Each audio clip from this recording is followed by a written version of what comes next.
जय कार्ड सिद्ध।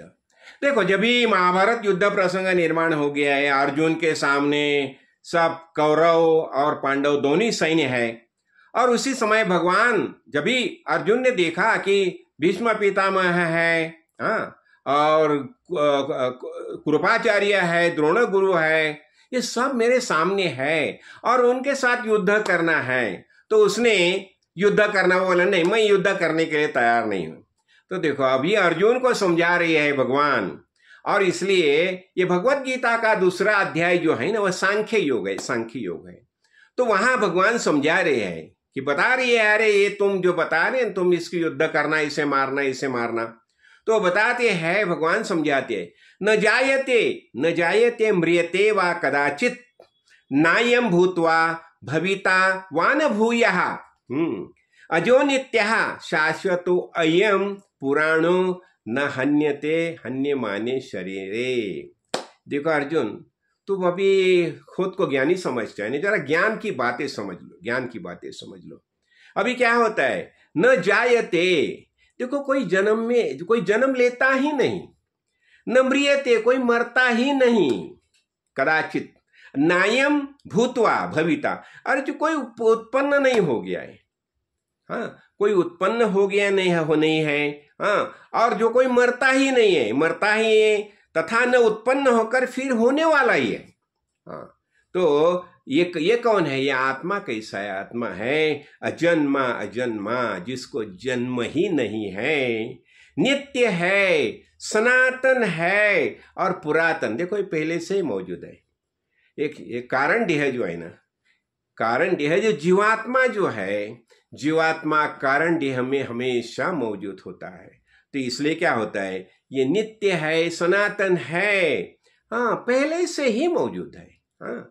तो हरेक अपने अपने कर्म का हिसाब से जैसा जैसा उससे कर्म होते हैं, वैसा वैसा वह देह धारण करके भूतल पर आता है, और उसके आचरण वैसे वैसा उसका आचरण होता है।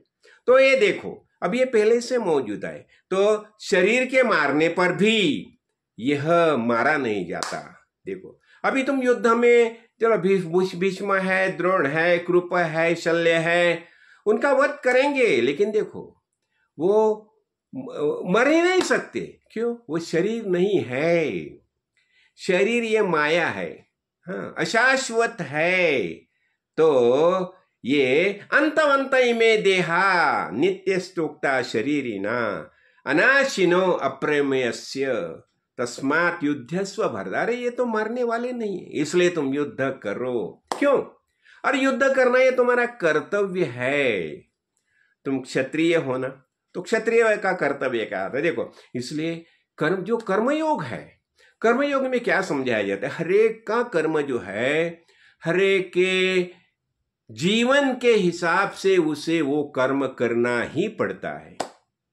हमने देखा ना, पंचमहायज्ञ में जो ब्राह्मण है वो क्या करेगा, अध्ययनम, जो अध्ययन करेगा, अध्यापन करेगा, समझाना। तो यहां भगवान यही समझाते हैं, इसलिए डरो मत, ये मृत्यु के बारे में चिंता करने की कोई आवश्यकता ही नहीं है। यही बात बार बार समझाई जाती है। इसलिए हम भी देखो, अभी हम देखते हैं ना, हमारे कितने आप्त सखी, देखो अभी मेरे दादा समझो, दादा, नाना, पिताश्री, माताश्री, ये सब चले गए। लेकिन ये कहाँ चले गए? देखो, ये सब अपना अपना कर्म का हिसाब से मृत्युलोक में सब मौजूद है। ये मृत्युलोक से चले गए, लेकिन पितृलोक में सब मौजूद है, और यथावकाश उनके कर्म का हिसाब से वो देह धारण करके फिर आने वाले हैं। तो चिंता किस कारण? देखो, इससे क्या होता है, इससे हमें धैर्य प्राप्त होता है, धैर्य प्राप्त है। जीवन जीते समय हम अच्छी तरह से जी सकते हैं, लेकिन हमारे हाथ में क्या है?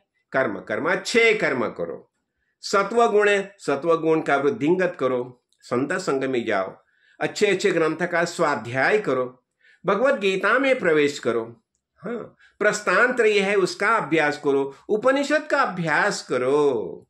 तो ये भगवान यही समझाते हैं। तो ले देखो, किसी बात के लिए डरने की आवश्यकता नहीं है।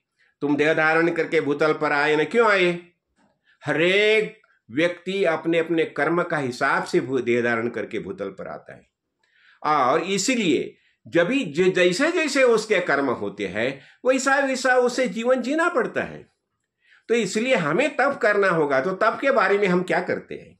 हमारा आचरण बहुत शुद्ध होना चाहिए और इससे क्या हो जाएगा, इससे हम मुक्तता जो है उसका एहसास करेंगे। मैं आत्मा हूं, यही हमारा विश्वास होना चाहिए।